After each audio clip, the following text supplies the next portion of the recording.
হুজুর, খোঁজ নিয়ে জানা গেছে ওসমান হাদির স্ত্রী এতটাই পর্দানশীল নারী যে তিনি কোনো অবস্থাতেই পর্দা ভাঙতে রাজি নন। মাশাআল্লাহ।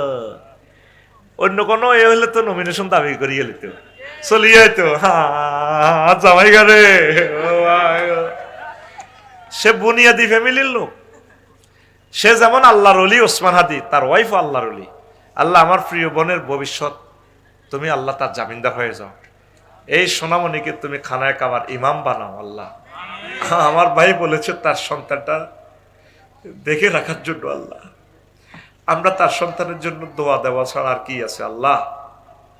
তার সন্তানকে এমন একটা নূর দিবেন যে নূর দিয়ে বিশ্বের মানুষ স্মরণ করবে তার আব্বা অমুক ছিল। তোমার কাছে তো রহমতের শেষ নাই আল্লাহ। উসমান হাদি ভাইয়ের সন্তানকে তুমি খানায় কাবার ইমাম হিসেবে কবুল করো, ইমাম বানায় দাও। তার দাদু ভাইয়ে যেহেতু আলেম,